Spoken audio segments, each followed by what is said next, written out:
Welcome to the Automation Unplugged podcast, the podcast for technology professionals, featuring leading industry personalities. I'm your host, Ron Callis. Let's get started. Hello there. Ron Callis with another episode of Automation Unplugged. I hope this recording, maybe you're watching it on the day of release on Wednesday, or maybe you're watching or listening days, weeks, months later. But I hope you're having a great day. This should be getting released right as we're entering into the end of spring, beginning of summer. I'm actually not immediately sure of the day that we're going to release this, but it'll be pretty soon. And we have a really special guest in store. And what makes this one thing that I really enjoyed is I brought this guest in and we were kind of riffing in the green room, if you will, before we started recording or before I pressed play and record. Is you notice how good he sounds and how good he looks in terms of his audio video setup. And now you would expect nothing less, because this is Jesse Miller. He is CEO of Midtown Video, right here in South Florida, in Miami, just southwest of the Miami airport. With as much as I travel, I think I'm in his neck of the woods like every other week, traveling in and out of Miami airport. And they just have a great family business. This is a business that has been passed down from his parents down to he himself, and we'll find out who else is with him running the business.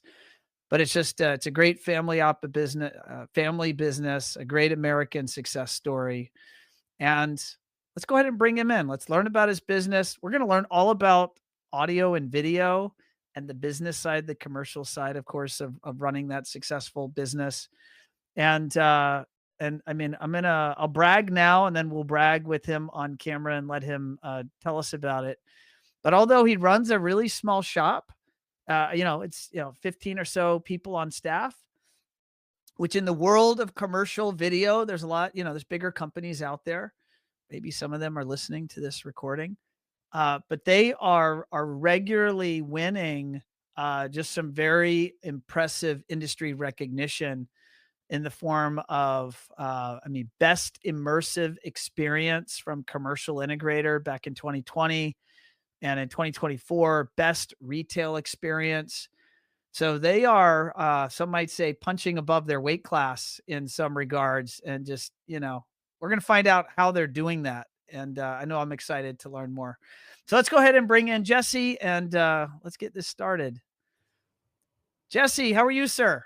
I'm doing great, Ron. Thanks for having me. How are you? I am doing excellent. It's I know we're releasing this on a Wednesday and I'm not supposed to say when we're recording it, but we're recording it on a Friday. It's the end of the day.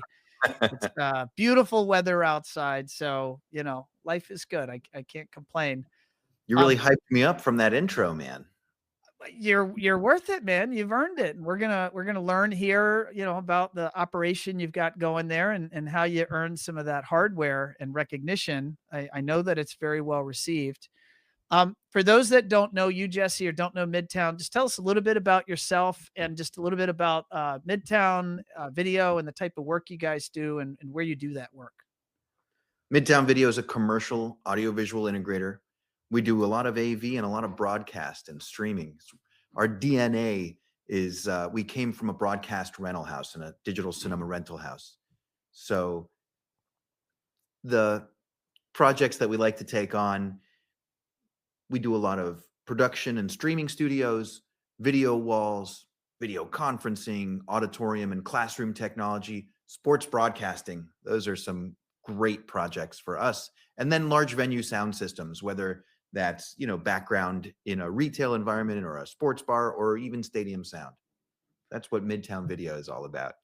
And I'll say in the last hour, that we actually have a common thread, and I won't mention the school just for maybe confidentiality, but you your firm also does work for some of the high school, or help the setup, design, and configuration of some of the high school TV studios. And some of the schools here in South Florida have some pretty sophisticated studios, including my son's school. And so that was in the back of my mind. And you're like, yeah, we did that. So I thought that was super cool. I mean, those are pretty sophisticated operations. I mean, I don't know if they compare to TV studios, but they certainly look like it. I definitely try to inspire my team members by saying things like, the work that we do shows up. You know, you can go places and see your work. So that's really a great example. Um, I'll share with them how excited Ron was to hear that the production facility at his son's high school was built by Midtown Video. That's meaningful. Well, and it was super relevant because this in the my son is running for a student office, and this is the end of the year, and this is when the kids run and they do their little campaigns, and he's running for an office position. And so he had to produce a campaign video, and his campaign video was then run school wide on the TV studio. And so he had to format it so that they could receive it. And, the students run the TV station. So the students had to then receive it, process it, and then put it into their production, which was broadcast across the school campus. So, I mean, those conversations were just happening in my household in the last week. And here I am meeting the man that built the whole studio. That's so cool. The team. As The team. famous NCAA national champion Jim Harbaugh said, the team. Amen.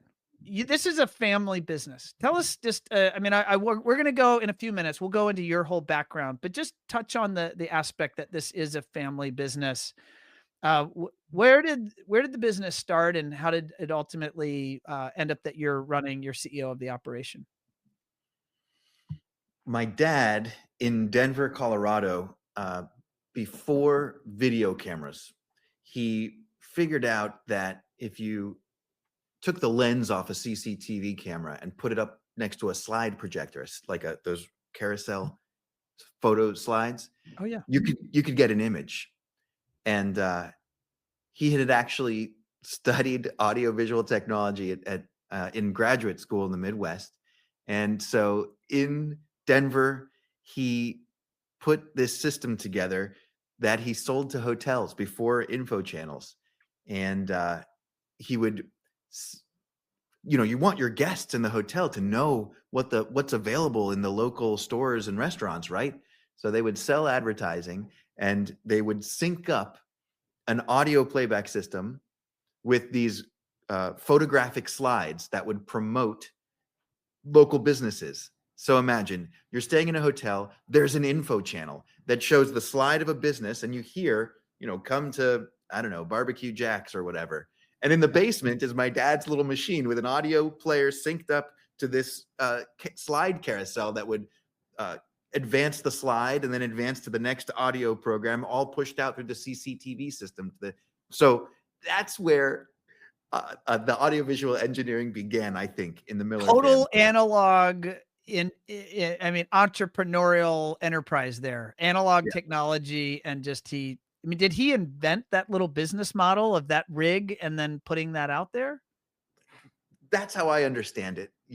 I don't know that he's got a patent on it or anything, but he said the hardest thing was keeping the audio and video in sync. So after a little while, he had to give it up because like all of his time was spent running around from hotel to hotel, like resyncing up the playback. So he ends up working in a studio that they would rent the studio out and do production for people. And that's where he met my mom.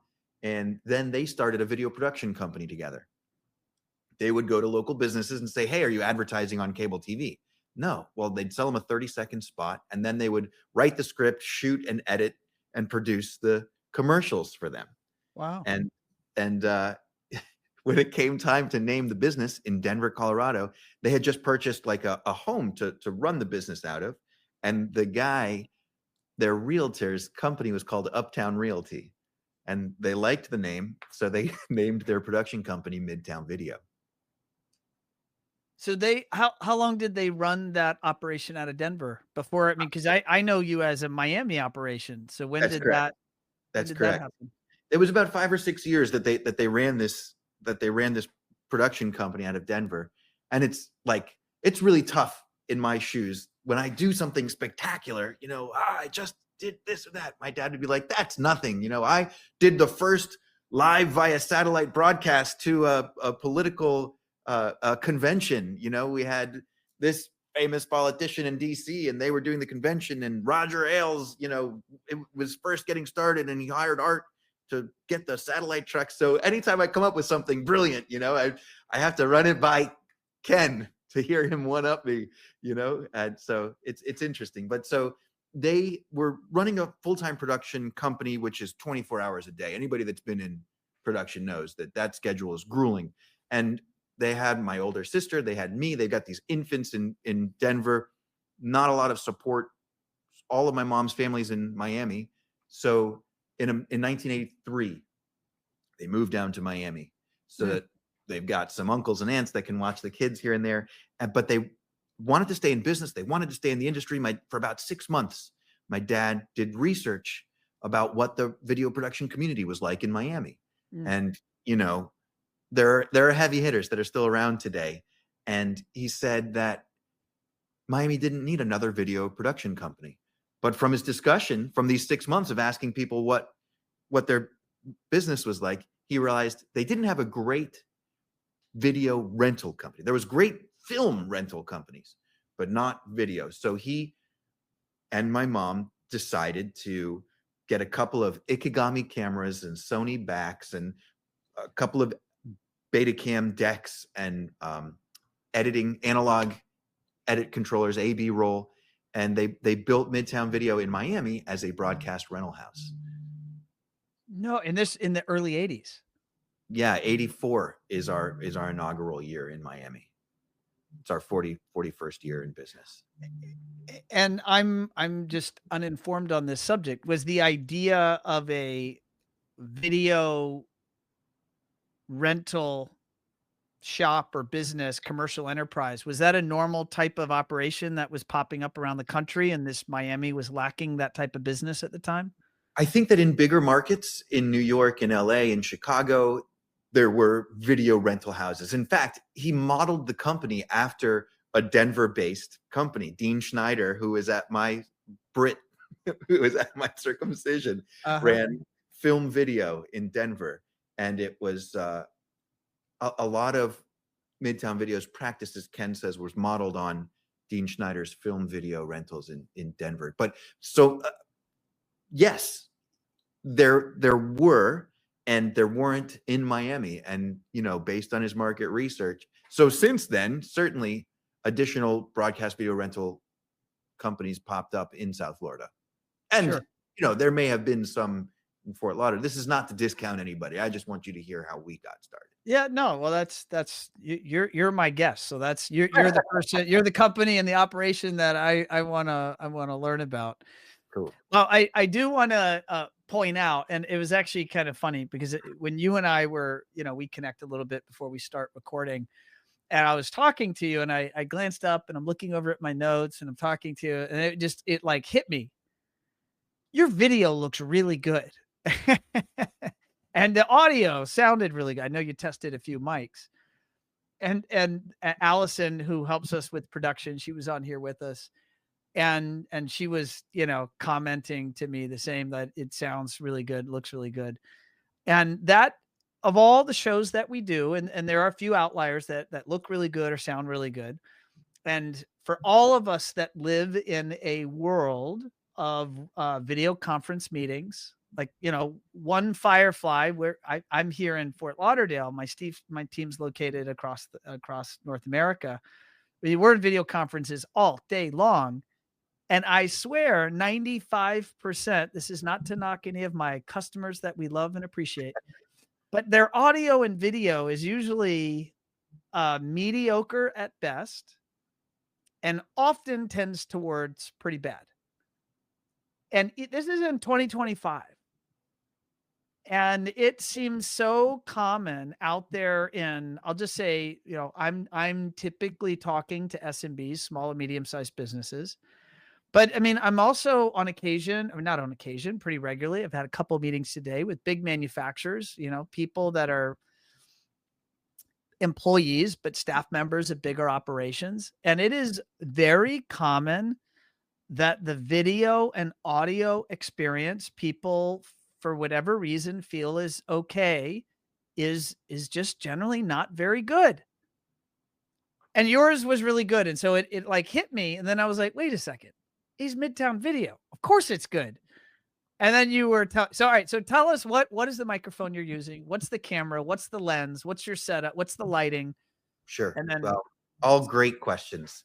But before I can tell you the model numbers of all this gear, I want to share that this experience comes from a philosophy, a mission of our business. In the audiovisual industry, what are the two biggest complaints? Oh, it's so hard to use, or oh, it never works. And so our mission is the precise opposite of that. Midtown Video's mission is to deliver systems our clients can use with pride and confidence, right? And pride looks like, you got to come see what Midtown Video did for me. And confidence looks like, oh, we've got a big, conference coming up. We better use the Midtown Video conference room because we know it's going to work. So with that, it is also, it bears on our history that we were a broadcast and digital cinema rental house. It was 2019 when I closed our rental department for, market reasons. Borrowlenses.com came out. Blackmagic told everybody cameras cost $695. It just wasn't feasible anymore. It wasn't as profitable as it was. I'm not going to tell you that I have a Blackmagic piece of gear on my desk, because that serves a great purpose. They Yeah. serve a great purpose, So they led to closing my digital cinema rental house. Now there's a Sony PMW F55 connected to an SDI to USB capture card. So that's my webcam. I'm using a Zeiss Compact Prime. It's a CP2 35 millimeter prime lens. I'm using Light Gear's Light Cloth LC120. It's simple. It's like a poster, so it could go on the wall, although I do have it at a 45-degree angle clamped on my desk. Got a little hair light, creating depth between the back of my shoulder and the front of my shoulder. This microphone is a Sony C80. It's sort of like the little cousin to their world-renowned C8000 or C800. I'm actually just testing it out. It's a challenge, right? Because it's phantom powered. You have to do a little EQ on it. So I've actually got it running through an AV bridge from Legrand. My usual mic, or my previous mic, is this guy from AKG. It looks vintage, but this is an actual USB mic, which makes it really easy to zoom and whatever with. But for your show, I decided let's bring out. No, I love it. I use for my mic the Shure SM7B. Perfect podcaster's microphone. The Joe Rogan mic. There you go. But it's and again, I want to make sure I get the language, but it's also phantom powered. And so I have the Dynamite. I've always meant to wrap the Dynamite phantom power stick here. Mm-hmm. Or you could actually tell me, what is this thing called? This guy's adding a little boost. It's the phantom power injector. If you phantom power. A lot of people use the cloud, an external cloud that'll operate, and you put it on the floor. But this guy is here in line, and some people wrap it up so you don't see the brand name. I'm like, man, let's give Dynamite a little branding. Why not? We like to use the podcast mic arms that have LED lights on them, just to add a little bit. But you got plenty of light in your composition there. You're looking great. So yeah, you don't need that shtick. Well, you're doing the 3-point lighting, right? Or do you have 3 points? So you have a 45-degree behind you. That's you call it a hair light. It's my key light. And then I do have a hair light. I'm just doing 2-point lighting today. You're doing 2-point. Okay. So I've got 3 points. A little fill to get rid of these shadows if I was really going to be a diva. Yeah. So here's my fill light, right? So there you go. That's what I'm talking about. I got it going on. Look at that. So the best educational material out there is when that I have seen is when they say this is 3-point lighting, and then they would turn off one light and turn the other light on and turn off the second light, and experiential education. That's storytelling. You know what? We're going to do that right now, because I've got it. And So I'm going to do this and we're going to do, so I'm going to let you tell us why it matters, but I'm going to turn off we'll call it a rim light or hair light. There we go. Oh, I'll tell you why it matters. So tell the audience, 'cause remember we got people maybe listening on their truck ride to the job site. What Sure. just changed? Well, what just changed is you turned off your rim light or your hair light, and astute viewers at home will notice that you have become part of the wallpaper, right? So we're telling three-dimensional stories about real people with depth in them, but we're consuming them on these two-dimensional platforms. Your TV at home, your mobile device, those are two-dimensional. So in order to trick the brain to remind us that what we are discussing or these experiences we're having, this communication we're sharing is three-dimensional stories, we've got to do everything we can to trick the brain into believing this two-dimensional medium is delivering a three-dimensional story. So that the hair light or the rim light that creates depth from the back of your shoulder to the front of, there you go, beautiful. That now you're separated from your background. Three-dimensional. That's right. That's why I shoot into a corner. That's why I put a practical light on the set that's not lighting anything. That's why I like my microphone out of focus in the foreground and some interesting devices out of focus in the background. And then here I am in focus. Yeah. I love it. I remember when I did this setup back in 21, it was a COVID project. And I noticed, I don't know if I told this story on the podcast, but I noticed my son was playing, video games. He was watching these Twitch streamers. And I noticed the Twitch streamers looked so much better in video than anybody I was meeting with ever. Yeah. Like they looked spectacular. They were crystal clear, HD, lit, fun. I'm like, I would want to watch Twitch too. Like this looks really, it was just the presentations were so great. And it was in such sharp contrast to all of the professionals that I was meeting with all day long in video meetings. And so I actually just went on YouTube and started to research how do Twitch streamers do their audio video setups. And that's when I learned, I didn't know anything about 3-point lighting.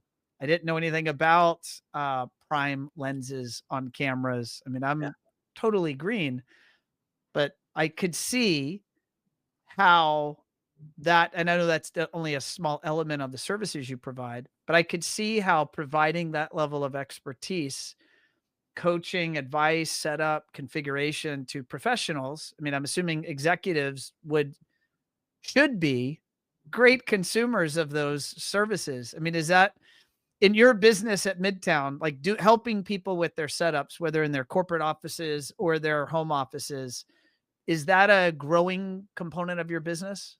100%. Yeah. We call it executive streaming.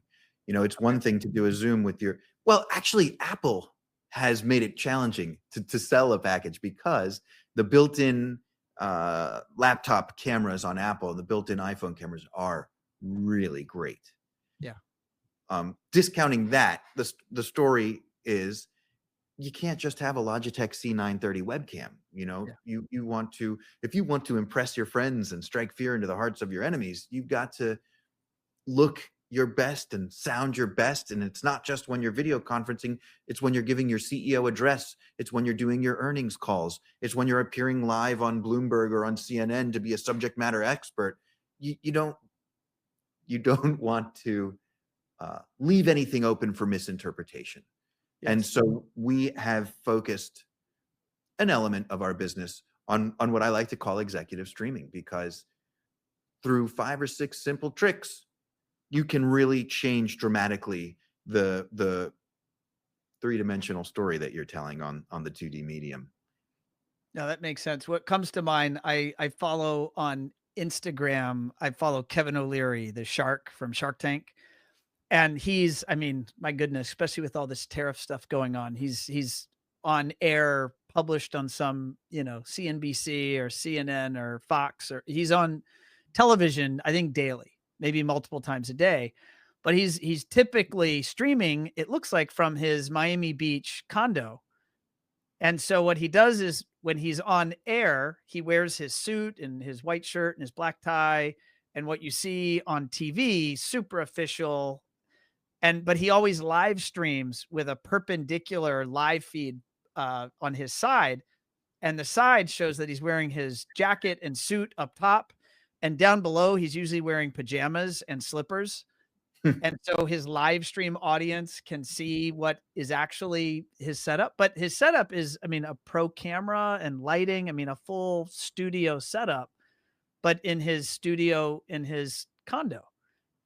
And I mean, is that that's what I'm imagining you're describing when you're saying setting up professional streaming environments for executives? Is that the type of situation? Yes. So often we're in their offices, and that's where they might take many of their video conferencing calls from. And in one particular situation, we were in an executive's home in a Miami Beach location, specifically because we represent LiveView, who create bonded cellular encoders for contribution to studios, so that you can have man on the street interviews, without a satellite uplink truck or a microwave truck. You could do it with like 5 or 6 cellular modems. So this person was often asked onto television news programs as a subject matter expert to contribute, and he was sick of going into his office all the time. He wanted to do it from his Miami Beach home office. So we put lighting up in the ceiling, and we put a nice high-end Panasonic PTZ camera and a LiveView encoder in his home office. Yeah, so that he could look great, and he looked great. That's so cool. I mean, So, we're gonna nerd out on more of the tech, because I think this stuff is just super fascinating, and I'm gonna say, sadly, so underappreciated by so many people that should so appreciate the impact of sounding good and looking good. You mentioned how Mr. O'Leary likes to have his business up top and pajamas on the bottom. Yeah. In that vein, I like to sort of play. I like to wear shirts that are problematic for television cameras. From 2009 to 2014, to promote our business, I produced and hosted a multi-camera live stream on the internet, and so this shirt is harkens back to those days. I would always try to put on clothes that would appear to ruin the image. So we're Because it creating has stripes, right? Cameras don't do stripes very well. stripes or check patterns when they're very tight in together. You create what they call a moire pattern. So I like to, I want to look my best. I want to sound my best, but I'm trying to keep it a little bit fun. You know what I mean? This is my little nerdy way of doing that. That's fun. Well, let's go. I want to go a couple of different directions here, Jesse, but let's maybe just start off with, tell us about your background. You told us a little bit about the business and your family's journey. Tell us about your journey, and from wherever you want to start, you go back in time to bring us to the present. What's it been like for you?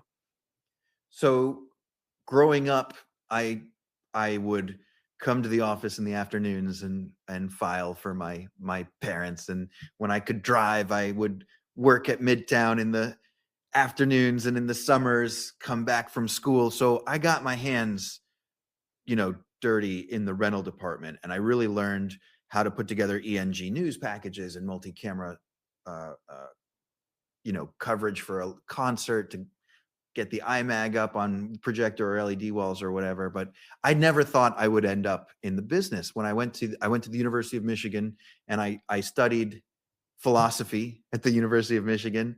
And then I also I was told that's not going to cut it. You're going to need something else. So I got a second major in computer science.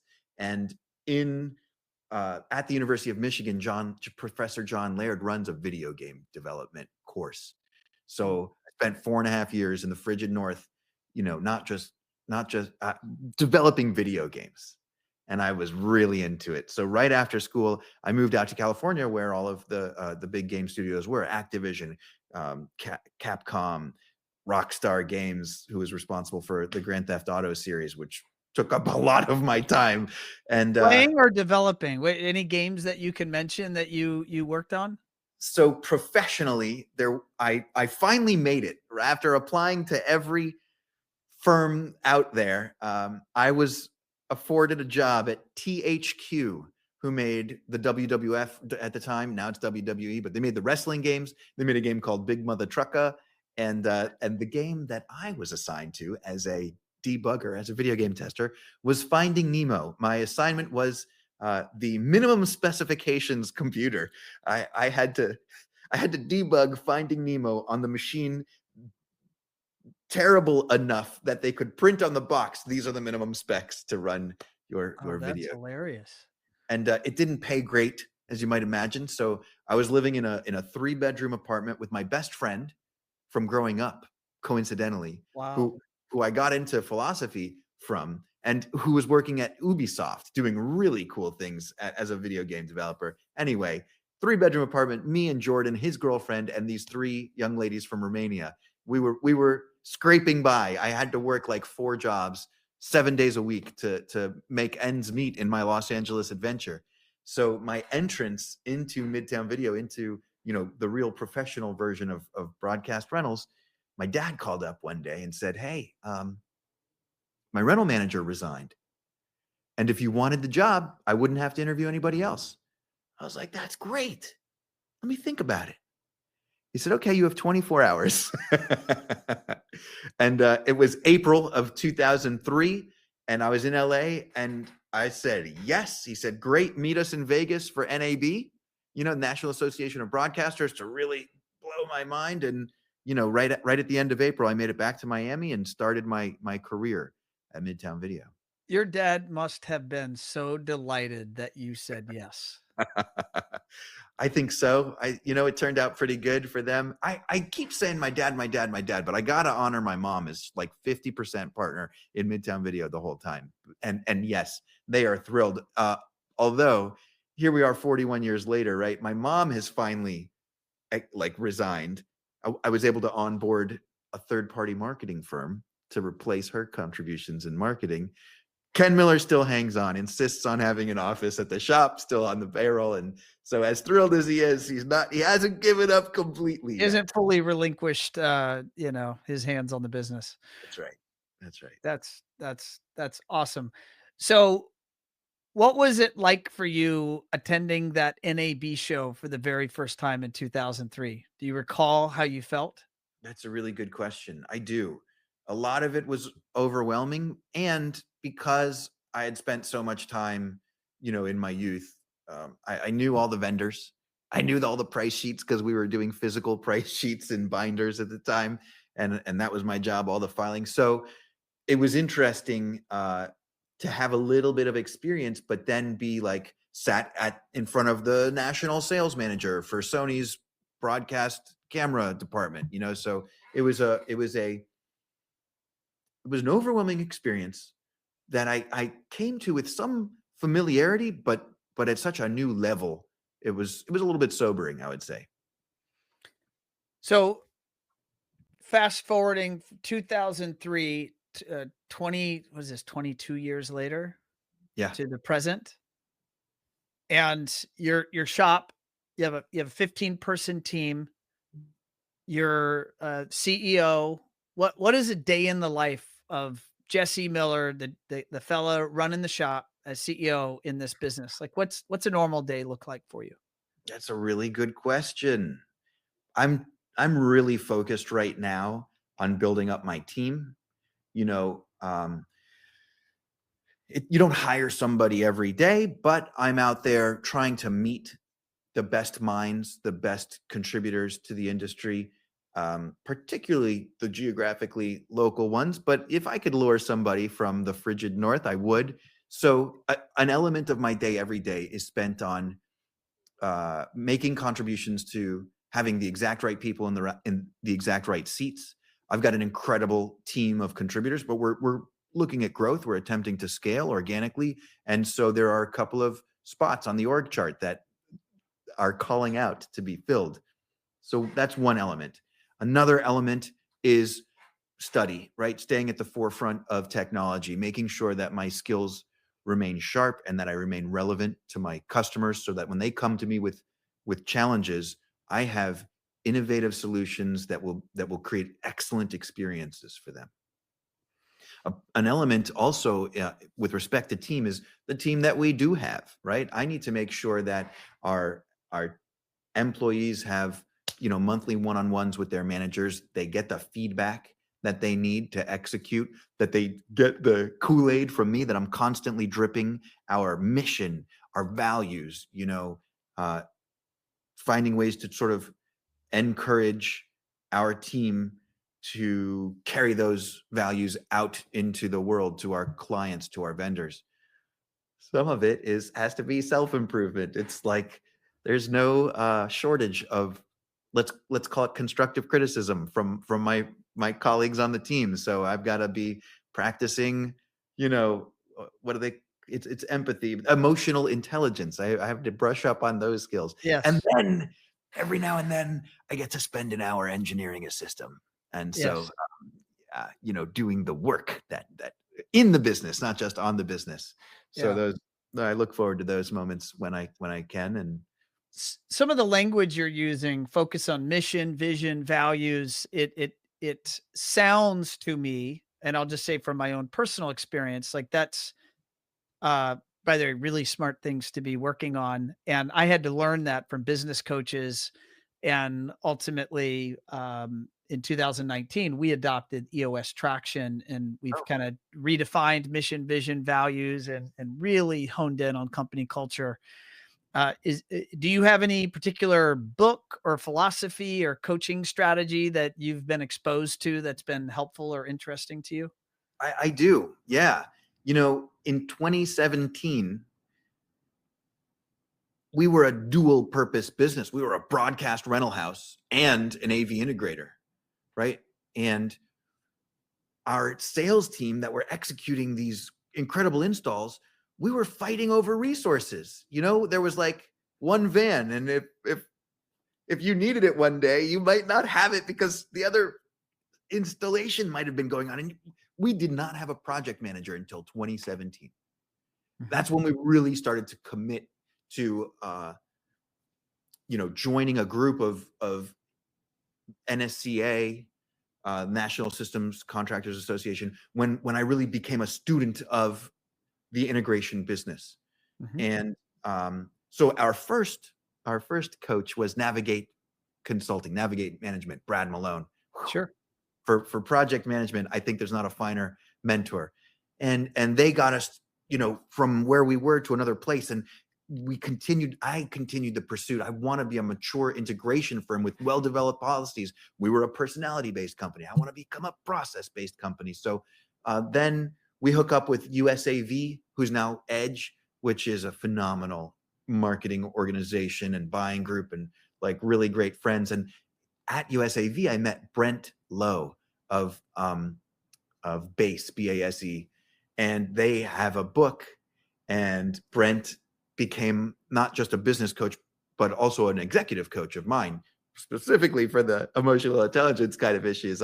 He helped me make a lot of progress. But his Lead Together program, Scale Together program, left obviously an indelible mark on how Midtown Video ran our processes, conduct what they would call retrospectives, how they would handle things interpersonally. And that was like 2020 through, I don't know, 22, 23. Now we're working very closely with Mark Fenner of the Rise Performance Group. He implements Vern Harnish's scaling program called Scaling up. Scaling Up. It's the Rockefeller habits. Yeah. And it's phenomenal. I mean, you ask what a day in the life of mine is worth. First, it starts out with like saying, like, what should a CEO be doing? I never thought of myself as a CEO. I'm an engineer. I'm a sales guy. I'm the guy that you want to build your multi-camera shoots. I ran the rental department. So to be to have 15 people depend on you for a paycheck every 2 weeks, it changes things dramatically. They're looking for you to set the vision and tell them where they're going. And So now, especially with Mark's help, and I'm reading, you got to read all the books, Profit First and Good to Great, and all of them, of course. yeah. But I'm able to say things like, does this interruption rise to the level of, is this important enough that I could disappoint everybody for the next 20 minutes while I, do whatever is being asked of me right now? And so that's helpful. I love it. What if you could go maybe at a high level? It sounds like 2017 until the present, you have learned the value of reaching into these networks, whether it be the Edge Group or NSCA, but also reaching out to these various, sounds like you've interacted with multiple coaching organizations. Oh yeah. What was it that led to you ultimately? Because it sounds like there was like the before and after. There before you weren't maybe doing those things, and after you're now like, I mean, you've name dropped multiple avenues where you've been exploring and learning and growing. I think it was the succession plan. Like when we started with Navigate, they were really focused on the succession plan. And so that, just like NAB 2003 was sobering, Brad Malone saying, you got to focus on the succession plan when you're going to be in charge and they're not. That was sobering.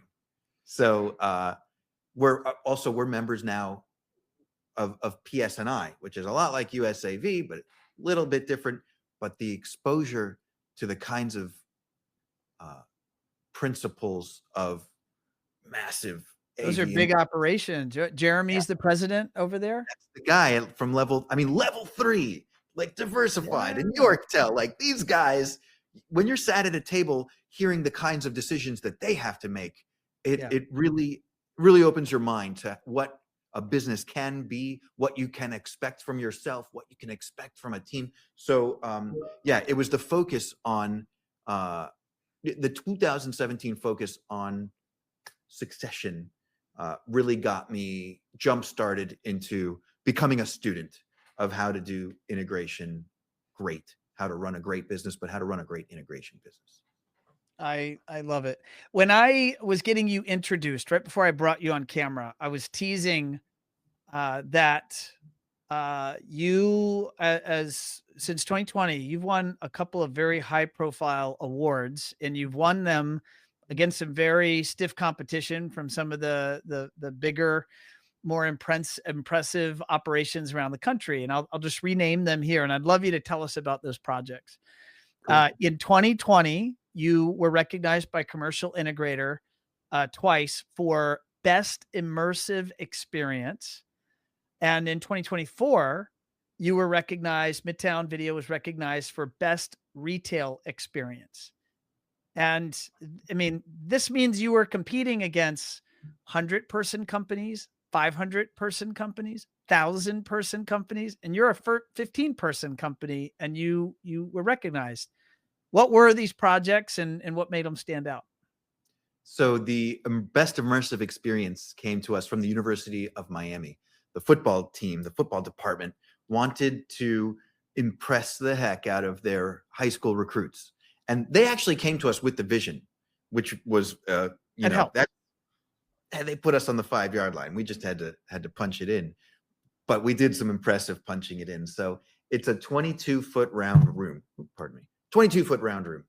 It was about 9 feet tall. That was challenging because in this room they wanted 360-degree projection on the floor, and then they had 2 statues, like a 7-foot tall football player and a 7-foot long like spike cleat. So we're doing projection on the walls. We didn't get all 360. There was a compromise that the door was not projected on, but we did get the whole floor and then 3D mapping on the football player statue and on the cleat statue. Adidas was a sponsor. So while we're showing highlights and hype videos on the 22-foot wall, on these statues, we're sort of rotating through the Adidas uniforms on the football player and sneaker designs on the sneaker with really badass animations to shift from one to the next. In the 60-foot long hallway leading up to the rotunda, we had these LED lights that make it like a runway. And in front of the door, we had a fog screen. So maybe you've seen it, maybe you haven't, but a fog screen, you actually run a line, you feed pressurized water and then a drain from the tank, and it vaporizes water and pushes it down. And then we have our 11th projector doing rear projection on this fog screen. and we had speakers going down the hallway. So as you're walking towards this screen, you're hearing the highlights playing and the old sepia black and white photos. I don't know why it was in the 80s, but we're showing highlights of all their national championship years, 85, 89, 2001. And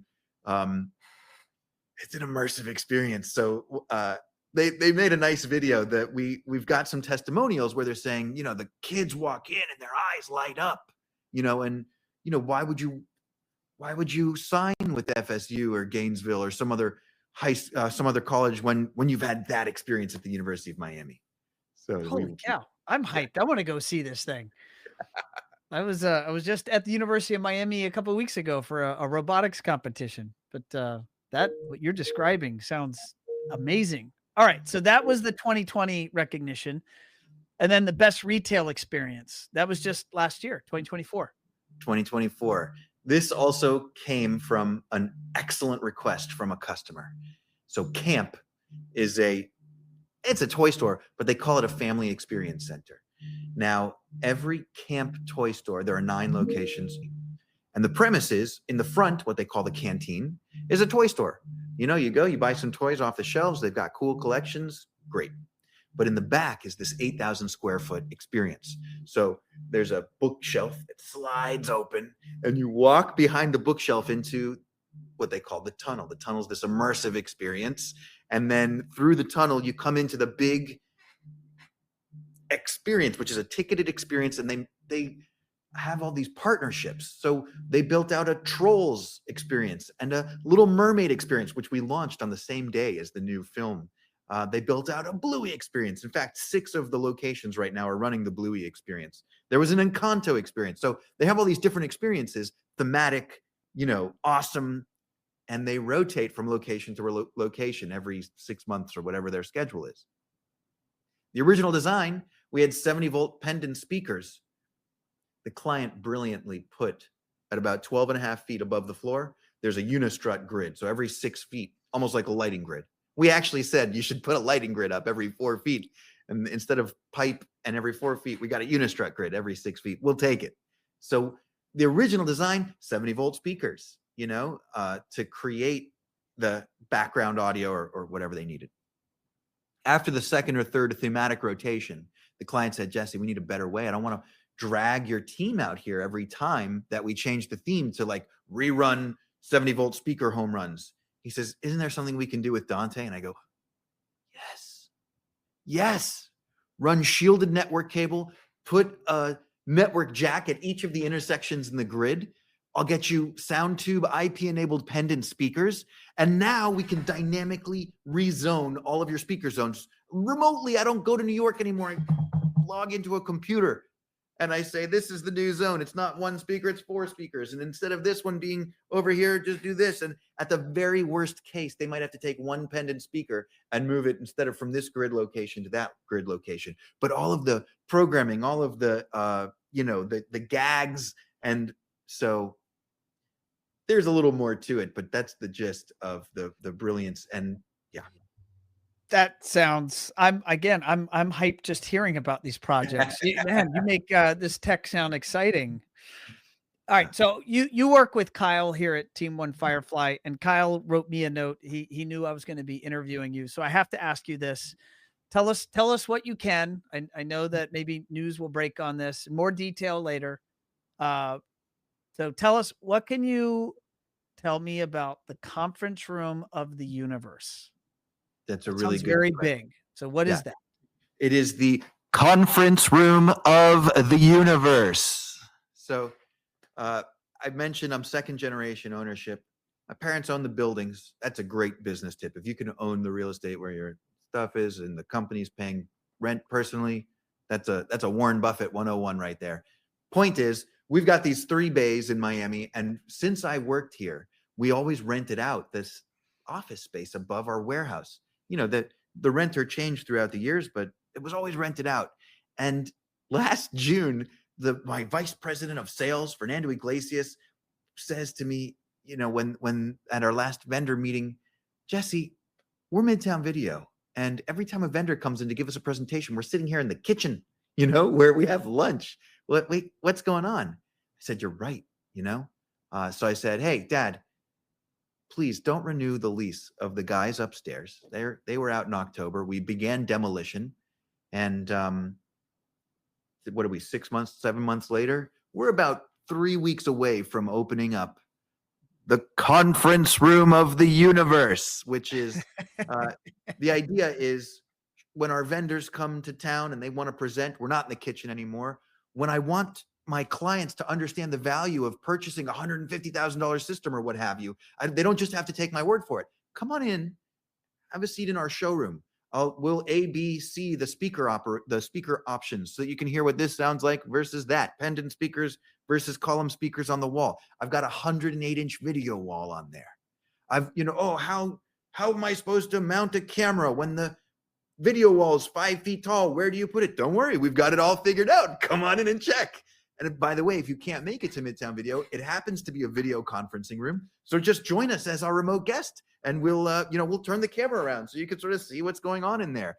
We've got some very creative use of LED lighting, and Any brands you want to mention? Any type of gear that you want to shout out, or do you want to keep more of that secret for the grand unveiling in 3 weeks? we're using K-Array for our sound system. We're using Pensar 1.2 millimeter pitch for our 108-inch LED wall. Now that's not 4K, right? 108-inch diagonal at 1.2 millimeter pitch is only 1920 by 1080. But come on in, take a look when we run some 4K content on it, and tell me if it looks good or not. You know what I mean? So yeah, we're going to partner with Legrand, with Middle Atlantic, to put a couple of conference chairs in there, maybe some credenzas, and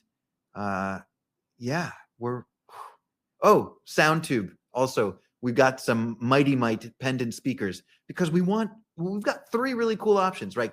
The Vipers, which are 1 meter tall. K-Array is the Maserati of sound systems, so I got to have them in there. But I am excited. I'm just thinking out loud here. I have my leadership team in South Florida, usually every other quarter or so. So I'm thinking maybe we'll coordinate when your conference space is free, and if I could bring them in there, I'd love for my team, in fact, to cool. demo of that space. That Yeah, we're into it. We'd love to. Yeah. sounds stunning. All right, we have time for one more question, and then we'll close up here. I know we both got tight schedules. Um, I would love to have you kind of tell us what technologies have you really excited in the world of audio and video production, your universe. Mm. What's happening right now, 2025, that has you jazzed, that really enables you and your team to stretch your creativity as you're designing projects? This is a great question. So it's not new, but the thought leaders in the industry are familiar with them now, so we can really accomplish big things with them. And there's a parallel change happening in the broadcast world and in the audiovisual world, right? So in broadcast, SDI is becoming SMPTE 2110, and in the audio video world, HDMI or HD-based-T is becoming AV over IP. So protocols like NDI and Dante are allowing us to achieve, to shrink geographies. People talk about remote production, and whether the production studio is down the hall or in another state, these audiovisual over IP technologies are allowing us to have the control room somewhere and the production studio somewhere else, and remote guests contributing, and a distributed audience. And so I would say the audiovisual over IP protocols are some of the more exciting things that allow us to paint more exciting pictures lately. It sounds like the system architecture is now so much more dynamic and flexible. Like, so many of the constraints have been removed. And I'll tell you, I got to give a shout out to Netgear and their M4250 and 4350 line. We put together a 10 gig backbone network infrastructure that, unified 4 floors, and not like adjacent floors, the basement, the second floor, the 12th floor, the penthouse, with some 25 gig fiber running. Anyway, Netgear is making it easy for us to use these protocols on their network switches. And when I was in need, they dispatched an engineer. The client had bought enough switches to make it worth their while. They sent an engineer on the site to really make it. Smooth it out, solve Yeah. any problems, make it easy, make you look like a hero. That's right. That's right. So that we can make our clients look like heroes. There you go. Amen. Jesse, this I feel like I could talk to you about all of this stuff and your business for a long time, but time is the time, as someone I've known for a long time always says. How can people that are listening to you, they're learning about your business, they want to get in touch with you, they want to get they either want to get in touch with you directly or they want to learn about your business, where will we send them? Well, my website is midtownvideo.com. You can hit me up on email. I'm jmiller, J for Jesse Miller, at midtownvideo.com. We love hearing from like-minded colleagues, well-heeled clients, fans, anybody that wants to say hello. We're listening.